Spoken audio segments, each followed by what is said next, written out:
Good evening, everyone. Welcome to the latest in our new conversation series, The Portal, which asks the question, if we're facing a new normal, what should that normal be, and how can we build a world which is fairer, more just, and sustainable post-pandemic?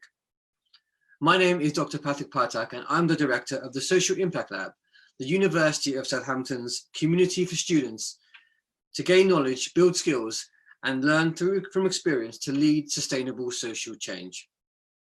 As you know, this show is not just a conversation between me and a guest, but a prompt for a broader conversation. So if you have any questions or comments, do join in, post in the comments, and we promise to read them out. We've had a small break, but for the fourth in our series, we're delighted to welcome the fantastic Avila Diana Chidume. Avila is the founder of Avila Diana, a greetings card and gift company created to provide better representation for underrepresented groups, such as BME, LGBT+, and different disabilities in the greetings card industry. Through her business and law studies, she aims to increase inclusivity and diversity whilst challenging social norms against it across all industries. Despite the current climate and backlash which comes from challenging systems and practices, her passion for human rights and social activism fuels her purpose and encourages her to continue fighting for those who are unable to. Avila, welcome to The Portal. Thank you so much for having me. I'm really excited to be here. Excellent, and so are we. So tell us, how has lockdown been for you? It's been really interesting. On the one hand, I'm enjoying the being forced to be inside because it made sure I did my assignments on time, but at the same time, I really want to go outside and just not worry. There's a lot of anxiety going on within myself about everything going on right now, so it's been a very mixed bag for me. Are you naturally a bit of a homebody, or are you more of a kind of an extrovert who likes to be out more? No, I think I would say I'm very introverted, but it's a choice I make. So when someone now tells me you have to be introverted, that's it. I feel like the extrovert in me comes out. Knowing I can't do something makes me want to do it. So yeah, it's been very weird.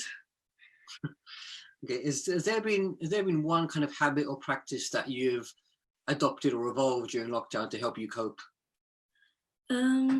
I've been doing a lot of mindfulness practices. So I like to listen to a lot of podcasts to do with positivity and improving your mental health because again, a restriction about being a very bad downside to being stuck inside all day is you do end up thinking a lot and it can impact you negatively. So I've been trying to make sure everything around me is very positive and encouraging me to continue as I normally would have instead of now worrying about what's going on outside or what could be going on inside. That sounds like a really healthy habit. Has there been one podcast in particular that you might recommend to people? Yeah, the one which I really love at the moment is called Black Girl Healing. So for me, it's quite relatable. It really touches on the experience as a Black woman on how to navigate certain things which other podcasts or therapy type stuff wouldn't be able to really relate to. So it's nice feeling like there's a community out there for me. I'd recommend finding something that is really relatable. Yeah, okay, great. We'll post that in the comments afterwards so people can go and look up that podcast. So let's talk a little bit about race. This is obviously a time when we kind of can't avoid the subject, and it seems we didn't plan this when we invited you, and kind of events have overtaken us. But it feels like it's a really dangerous time to be a Black person in the world right now.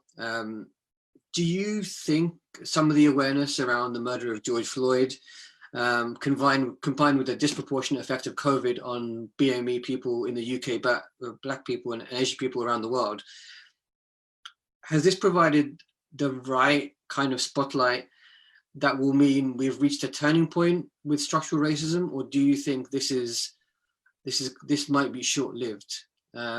What's winning out right now for you? Your kind of optimistic side or your pessimistic side on this? At the moment, previously when other outcries have come out from police brutality victims and cases, etc., I've always felt a very negative emotion, because it's always a trend, riots happen, and then nothing really comes from it until the next time you hear about the next victim. But with this one, it's really forced every single person across the globe to almost wake up and say racism does exist, because for such a long time, whenever something like this would happen, it would always be excused with, oh, well, the victim was a felon, so it's more to do with we need better policing or police reforms, etc. But now it's within workplaces, within universities, within society as a whole, even online. Everyone is really opening their eyes and examining what they themselves have been doing to fuel racism, and what it is that their own family and friends have been doing too, and if they've been responding the correct way. For a lot of people I've seen personally, it's almost like they've completely switched on what their mindset was, or they realize that they've been contributing to institutional racism, and it's something which they're now actively working towards breaking up, which I've never seen anything like that before in my entire time I've been alive. So it's absolutely amazing just to see so many people really interacting, really doing the research and studies and readings, which have been available for such a long time, but now they're actively seeing them. They're available within British media sources. They're publicizing, the most relevant points, and people are reading it. So I'm really optimistic about it. There's a lot of accountability being placed on everyone. Yeah, no, it's really heartening, isn't it? And as you say, I think the spread of resources, podcasts, articles, books, I mean, it's everywhere now, and you're seeing people posting this and people reading it. Exactly. Do you think there is a bit of a danger, and this is just I guess a general danger with social media, is that we see within our own social media bubbles, we see good things happening, but there are other parts of the internet and Facebook and Instagram where different conversations are happening. I mean, I've been looking, and I've been seeing a lot of people talking about how George Floyd was a career criminal, and how and there are lots of people talking about the dismantling the statue in Bristol, and people talking about criminal damage, and that being the headline rather than the fact that Edward Courtney was a slaver or that George Floyd was killed. And so is there a bit of a murdered? Is there a bit of a you think there's some distortion as well, that we tend to be optimistic because we're seeing the positive side of the internet and the positive side of social media, and we're missing those conversations which actually are putting the other side of that debate out there? I agree to an extent, but because of how powerful social media is, it's virtually impossible to miss something these days.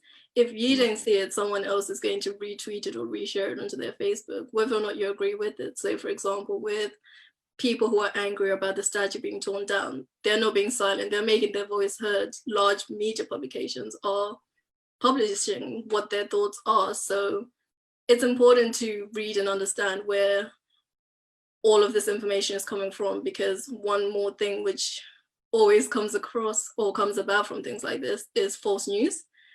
So you have to be very careful who exactly is writing this information. Why have they written it? Is it actually something which is helping and furthering the cause, or is it being created to ensure that the cause is almost silenced before it even begins? For example, when on last week on Tuesday, when Blackout Tuesday happened, everyone was posting the black square thinking that they were doing it in solidarity. And it turns out it was almost like intentionally created to ensure all the information and resources were just ignored entirely. So you have to be very careful about what it is that you're jumping on, why you're jumping on it. Obviously trends come and go, but the truth of the matter is we're talking about people's lives. It's not really something which can be turned off. It's not a viral video of a cat where you watch it once, you laugh, and that's it. But when I turn my TV off, I go back to being Black. I go back to experiencing racism in certain forms. So for me, I can't turn that off. So you just have to be very almost sympathetic to what it is that other people experience. Like, you don't have to be Black to think that Black people deserve rights, just like I don't have to be white to think white people deserve rights, Absolutely. Yeah, that's really well said. You talked about the businesses which did do blackout squares on social media on Blackout Tuesday.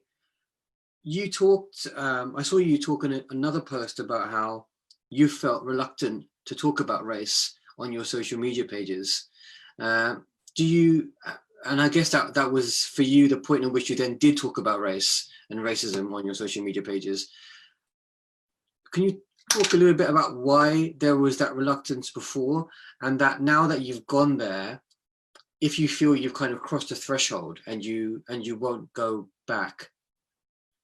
Yeah, for me, ever since moving to the UK, I've been taught, not just by my family, but also from life experiences, from seeing other people and how it's conducted. Talking about race is a very dangerous thing, because no matter how much you can scream or shout and say, I'm being subjected to certain things, a lot of people are in denial about just how bad racism actually is, or what it even is, that it makes speaking out almost impossible. So I have had instances where I'll be telling my friends, please don't say the N-word around me, or don't say it at all because it's really offensive. And they would justify it and say, well, I should be allowed to say it. It's just a word. I don't mean it that way. Or it's my right to say it, stuff like that.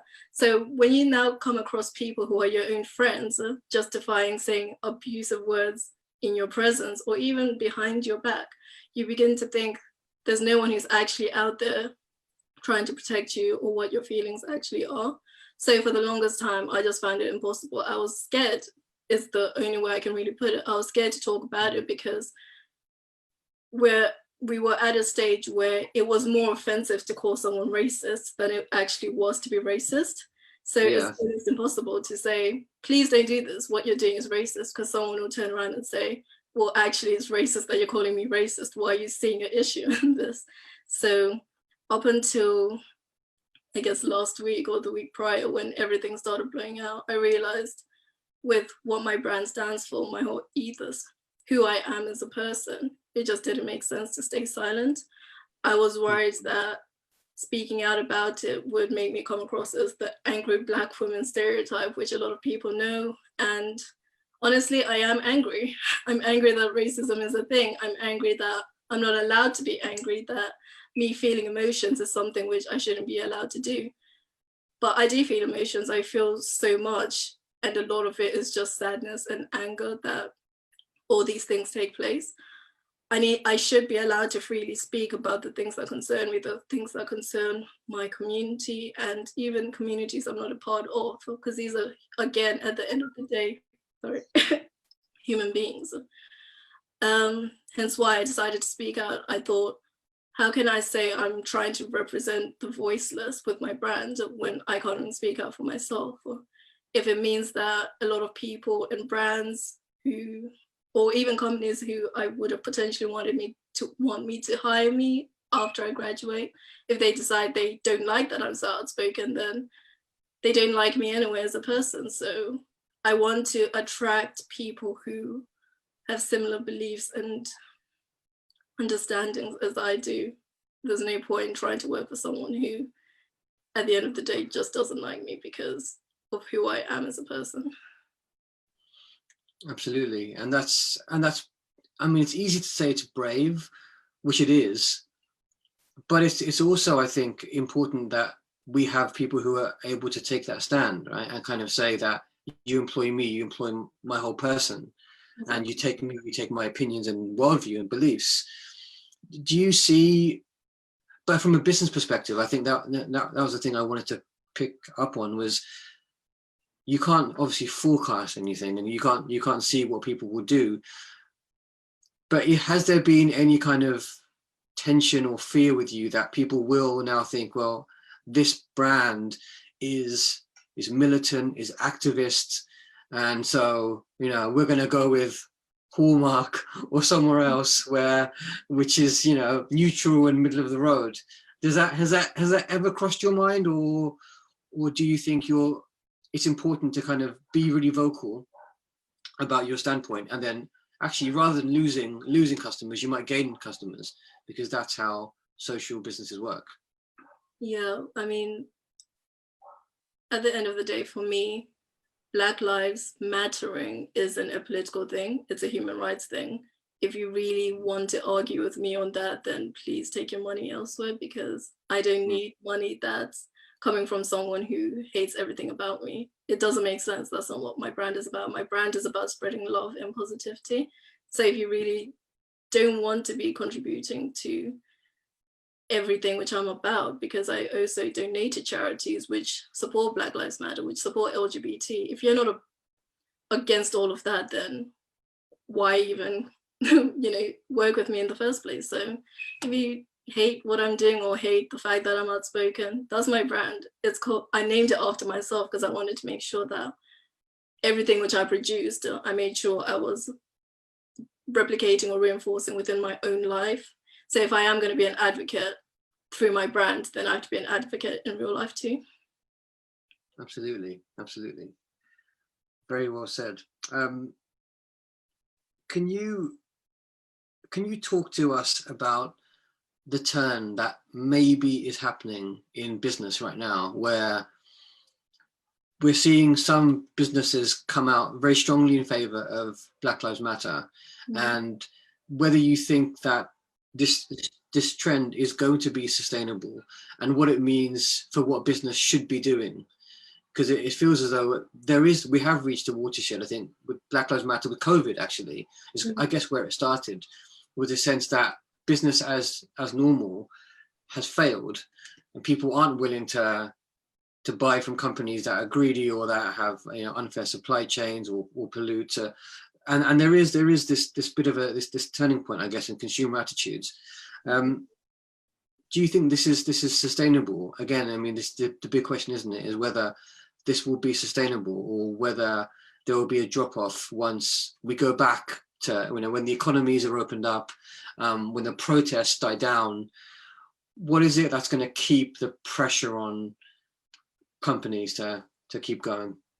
So the one thing which I'll definitely say that will keep or force companies to be accountable to follow through what they've been tweeting or posting about Black Lives Matter is the fact that in the midst of everything that has happened, a light has been shed on the Black businesses, which are independent, small, that haven't had, the spotlight ever.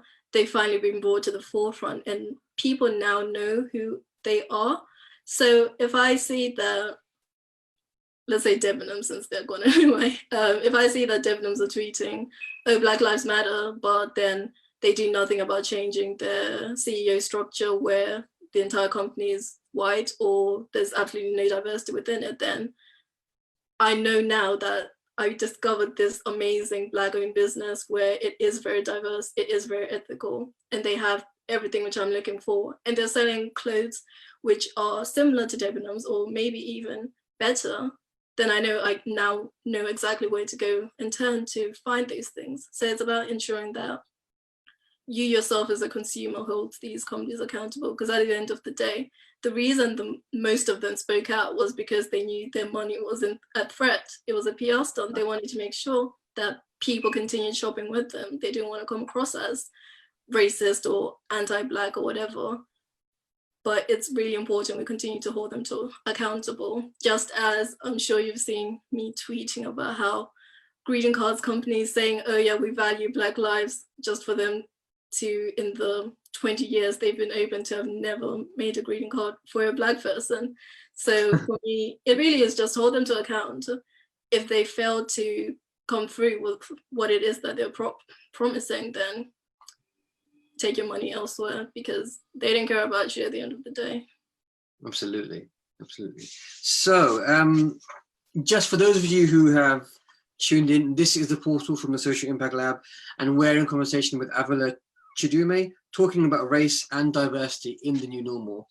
Could we just jump around a bit, Avila, and talk more about the business itself? Yep. So can you tell us the inspiration for the business? How did it get started? And tell us how it's grown now. So it started when I was a kid. I've always loved art. It's something I've always done and I'll always continue to do, but I loved creating gifts for people, especially greeting cards. for Mother's Day in school, when they got us to make stuff. I loved it. So I'd always gift my family members with hand-drawn stuff. But then it got to a stage where, as I got older, I didn't have time to keep doing that or the resources, to be honest. And I became more conscious about the media I was consuming, and I realized that representation within the media is extremely poor, whether or not it's within movies or just large corporations and media outlets. It's very difficult to find positive representation. And then I got to a stage where I was a lot older. I was like, it doesn't make sense to sit and complain about something that I know I can change. The internet, it's free, so I can Google exactly where I can find certain things. And I found where I could make my ingredient cards, how to make them myself. I did my research, I saved all my money, started drawing it. I thought, I'm really angry about the situation. I can change it, and let me do that. So I wanted to make sure that younger kids or kids today, they can grow up knowing that people genuinely care about whether or not they see themselves, because it can be extremely isolating. It can destroy your self-esteem to grow up thinking that you fit a stereotype that's being fed to you, or you should be fitting that stereotype. You can't aspire to be anything more. And I want to be a positive role model for kids and people all ages alike to know that you can change whatever situation that you're in. Wow, fantastic. So you have there are cards. The greeting cards is the main product line, is that right? And Yes. Then there are other designs which are and other products as well. So you just talk to us about the other products you have there. Yes, so greeting cards are the main things. That's where I started, but I've expanded now to mugs and posters, and I'm working on a bunch of other stuff like a coloring book depicting, again, Black families and Black children, just to ensure that basic things which aren't really necessities, they could be considered luxuries. They're still accessible to anyone and everyone, because everyone deserves to be able to see themselves in the most basic things. That's where it starts. You can't dream big without starting somewhere, That's right. Yeah. Have you, right now, the designs, the ones that I've seen, pretty much of BME people and LGBT plus people in different scenarios. You talk, there's a Black nurse who's on the cover of one that I've seen recently. Yeah. Would you, which is just this really simple but brilliant idea of just getting people who normally aren't featured on these cards there in their faces. Have you thought about having slogans or in there, or would you not? Is that something that you're not considering right now? I'm not considering it for myself. However, my ultimate goal or aim for the entire brand itself is to be able to hire artists from all these different underrepresented backgrounds to produce their own cards and tell their own stories through those cards, because I will never really understand let's say Indian culture as well as someone who's from India. Hence why with the products I have currently for Asian families, they're as generic as they can be, because it's not my place to be telling those stories. So when it comes to slogans, a lot of I take a lot of inspiration from Afro-Caribbean people. They have the most amazing language and dialect, which I don't know enough about to even be able to create a card about it, but I've seen a company doing something similar, and it'll be amazing to partner up with them to bring in their own expertise and talents, so that we can really produce something that a lot of people can relate to. Because at a certain stage, you need to know where your place is and time to introduce someone else to do the job just as well. Yeah, great. Has there been one, going back to businesses in general, has there been one business that you've seen that you think has really stepped up right now after the protests or during the protests that are going on? There's been one, but I've loved them since the beginning because they've been really about their ethos and statements since I've ever known them, and that's Ben and Jerry. Yeah. Absolutely love the ice cream, and I am obsessed with the founders now. They got arrested in one of the Black Lives Matter protests. Like, Oh, these wow. guys are on it. They've donated millions to so many different charities, and they've been doing this long before Black Lives Matter was even a trendy topic. So I like companies that from day one, they've just been open and ethical about what it is that they believe, instead of seeing a PR stunt opportunity. Ben & Jerry's will be the one which I'll recommend to a lot of other corporations to take note from. Ben & Jerry's are great, and you can look at them on our careers page. We've showcased their work before. So if you need ice cream, Ben & Jerry's, that's the ice cream to go for. We've talked a lot about what needs to change, Avila, and what we'd like to see business do in response to the protests and the spotlight on anti-racism. But with all social movements, we know that there will be barriers to that change.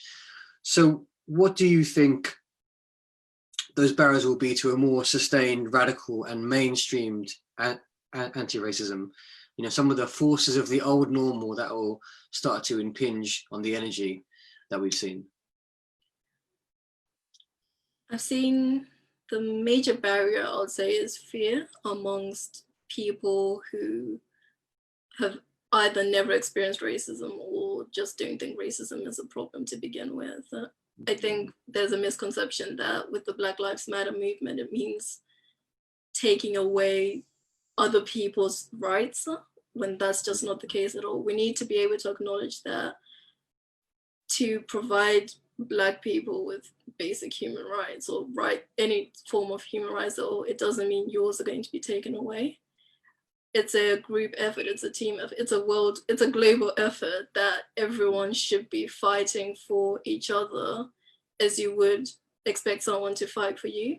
So I really hope that with a lot of places, especially media outlets, how they are presenting the news, what they're reporting, they need to be very careful and conscious about not creating or forming hateful groups, which I think a lot of them are now almost bordering on. There's a lot of divide which is happening, when divide is the last thing we need. We need a lot of unity.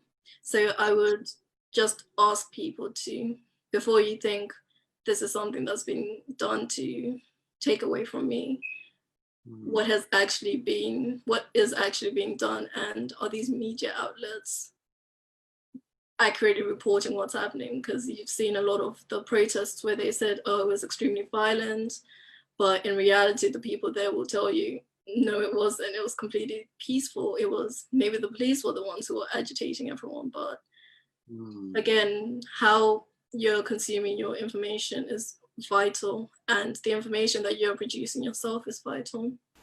I saw some tea companies were tweeting about their own views on Black Lives Matter. A lot of people were angry about it, saying, I hate, my tea is now political, I'm never buying from you again. And the companies were responding, okay, fine, we don't want your money anyway. But then when the BBC reported it, instead of just saying the word racist, they're now going with anti-racism critics.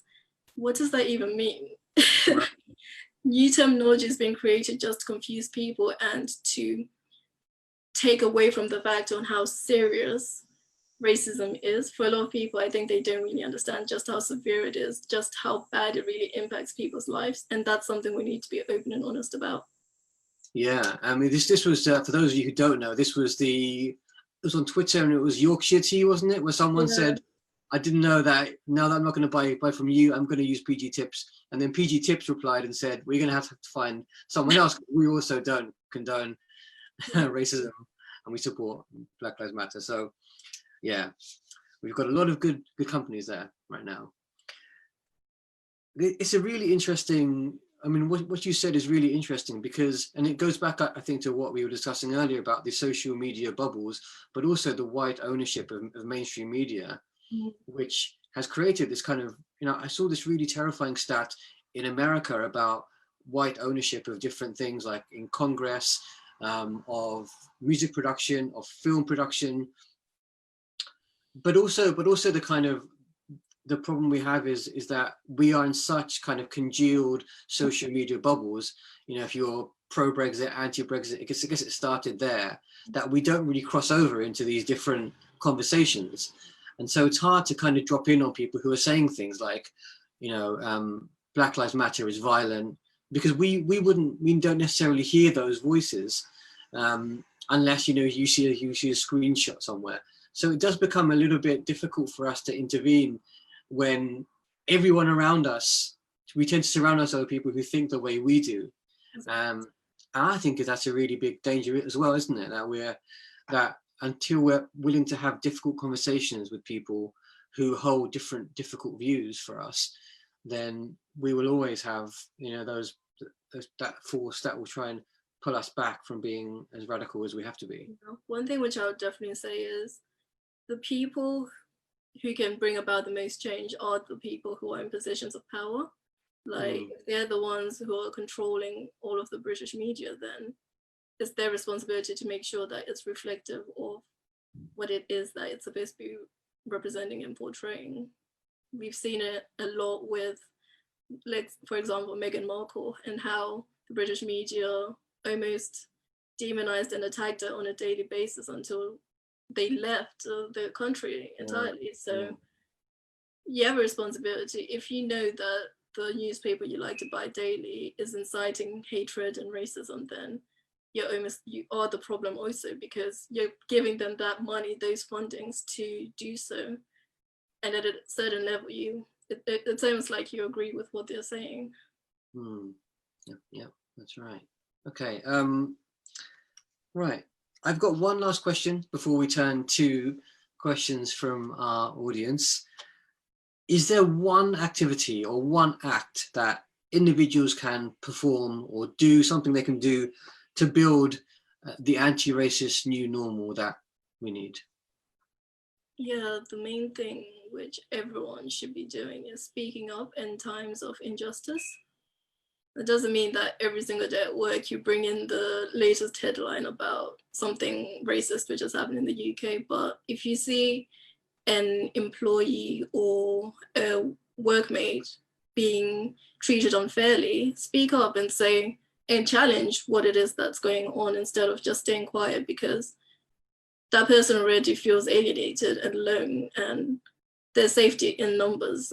We need a lot more people fighting against injustice than staying neutral, because in situations where you do stay neutral, it's a famous quote, it's almost like you're picking the side of the oppressor. Yeah, that's right. Yeah, great. Okay, thank you. Right, well, let's turn to questions. Okay, let's start with a question from Doc. Hi, Doc. So you're an amazing lady. Obviously not talking about me. So inspirational. What would be your advice to young ladies that do not have a penny to start a business but might have a great idea? I would say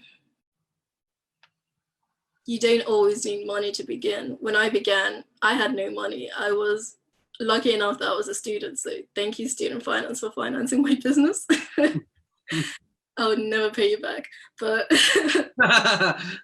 but yeah, so I just used whatever it is that I had. With the very first market stall I went to sell my cards, I used the last of whatever was in my bank account, and I just went, and luckily it was great because I sold out on everything. But wow, it's really about having faith and belief in what it is that you're doing and just going ahead with it. If you think you have an amazing idea, but you know that you just don't have the finances that you need to begin, I can guarantee you there are so many organizations out there ready and willing to help you if they genuinely believe and support it in what it is that you're doing. So there's so many available options out there, and honestly, if you wanted to come to me, I could help you look for them too, because we need a lot more people pursuing their dreams. It's not just about working a 9 to 5 anymore.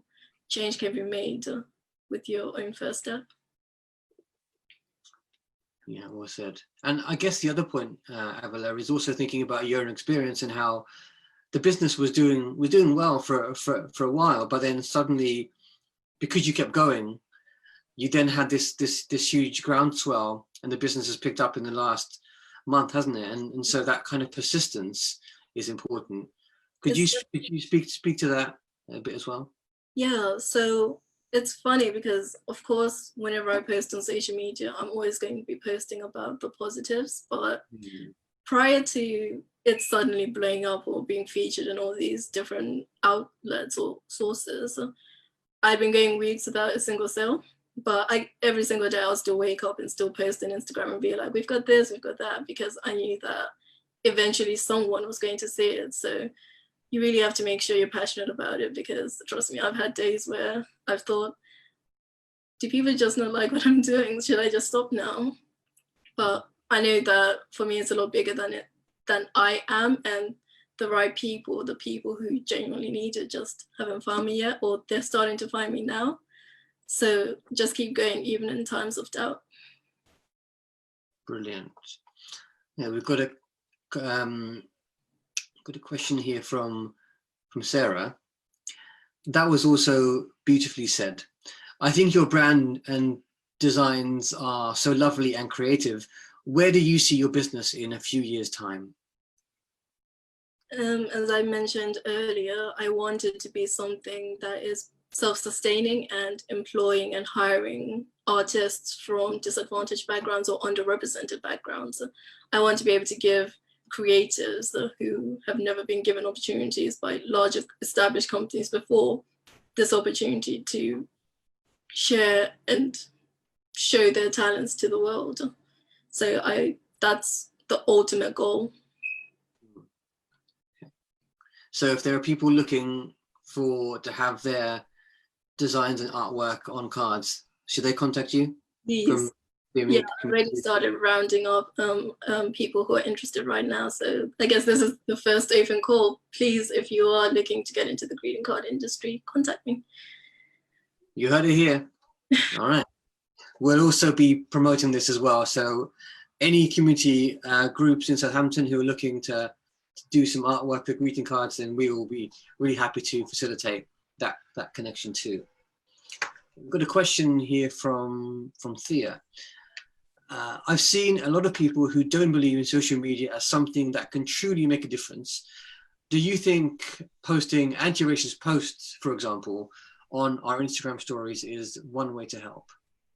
Most definitely. For, again, when this whole thing started, I was both paying attention to people who were posting about anti-racism and the people who weren't. And I'm not gonna lie, I unfollowed a few people because I thought, if you're not gonna speak up about racism, then I already know we can't have a friendship or a relationship anyway. So the more you speak out, the more people, you don't realize with social media that people always listen to what it is that you're saying. Hence why it's important to be careful about what it is that you're posting. But if you are saying you condone or you condemn racism, someone with a similar viewpoint to you will see it, and they will see it as validation to continue what it is that they're doing in their own immediate life. So it is important to constantly post against or for things that you believe in, because your voice is so powerful online. You don't know exactly who it is that it's reaching. Yes, that's great. We've got a question, actually more of a comment here from Cameron. Definitely agree that we need to recognize that media outlets can choose how they frame events, and recognize how harmful that can be when they choose language like anti-racism critics. Really well said. Yes, definitely. Yeah. Got a question. Got a question here from Amber. I love your proactivity and how you said you were angry, so you did something. What would you say to someone who thinks they can't make a difference because they're just one person? Again, when I started, I thought I was just one person and no one was actually going to take me seriously. Even to this day, I have serious imposter syndrome. I really do question. Even being on this webinar right now, when I got the email from you, I thought, why me? What am I doing? But that's the thing, like, if you doubt yourself, I think you can really use that to fuel what it is that you're trying to do. Like, you can only doubt yourself for so long before there's really no point in doing it. At a certain stage, you just have to do it and try it. If you fail, then you learn something from it. If it succeeds, then you already know that it was a good thing that you started. Yes, that's great. That's great advice.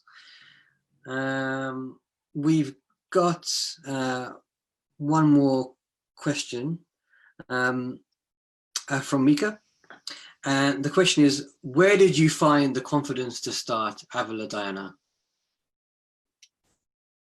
I actually got it from my older brother. For a really long time, I've been telling him, I really want to do this. It's something which I'm going to do one day and it's going to be great. And then one day he just turned around and said, then do it now. And it really took me aback because initially people just, oh yeah, that's a great idea. I can't wait till you do it. But for him, it was like, I'm not going to take you seriously until you do it. And even when he does his own webinars for his business, he talks about how he didn't think I was actually going to do it. So he's surprised that I'm at the stage which I am now. So, but I'll definitely recommend, don't wait until someone else tells you to do it. Do it because you know it's something that needs to be done. And you're going to start out not really knowing what you're doing, but that's the magic of networking, the internet. There's so many sources and resources out there that you can use. Yeah. Could you just on that note kind of speak to the kind of idea of taking some of the risk and fear out of starting? Because I know a lot of people think that when you start a business or you start a new venture that it's frightening because you've got a lot on the line. What did you do to kind of take away that fear, that and to not make it kind of, you know, all or nothing? What was your process to try and take some of the risk and fear from starting? So the main process was just saying yes to any opportunity which I was given. The second market store which I did, and it was amazing. It was to raise money for period poverty. I was there, it was full of families, and the one thing which I still had a lot of doubts, but it wasn't until like a mom and her kid, they came up to my thing, and the kid was like pointing at one of the cards which looked like him or her, I can't remember the gender, but it doesn't matter. That's when I realized, and they looked so excited. So that's when I realized I can't stop now, because that kid is probably now going to be thinking whenever they walk into the larger retail stores, where are those cards which I saw that one time at that one random market store. So it's knowing that what you're doing is actually about to change someone's life, that really just drives everything. No matter how much you might doubt yourself, I just look at the fact that so many people have purchased the cards. I know that they're in so many different homes, and that alone is just the validation which I need to keep going. And I feel like I'll be disappointing so many people if I stop now. Yeah, that's such a powerful way to get the validation for your business, isn't it? To actually see that on someone's face. That's incredible validation. Okay, I think we've just come pretty much to the end of the show. So I just wanted to say a really big thank you, Avila, for being on the show. You can find Avila's beautiful and unique designs on Instagram at avila.diana, Facebook and Twitter at Avila Diana Cards, and YouTube at avila.diana. Also, please check out her website for more details at aviladiana.com. Okay, if this is your first time tuning into our events, please do join us at our Facebook page by searching University of Southampton Social Impact Lab, and visit our website sutton.ac/SI Lab. If you liked this episode, show us some love by giving us a like, a love, one of those hugs, post a comment, or share our next conversation event with your friends and loved ones. Remember, you can watch this video again by coming back to this page and watching our videos, where you can also see the first 3 episodes too. We will soon be posting short summary videos for those who are short on time. We'll be back next Tuesday with a genuine superstar and a personal hero of mine, Michael J. Sorrell. He's the president of Paul Quinn College in Dallas, recognized as one of the 50 greatest leaders in the world by Fortune magazine, and quite simply, one of the most important voices you need to hear today. So please do join us then. Until the next time, stay safe and take care of yourselves, and join us in building a world in which we can all thrive. Thank you. And Thank you.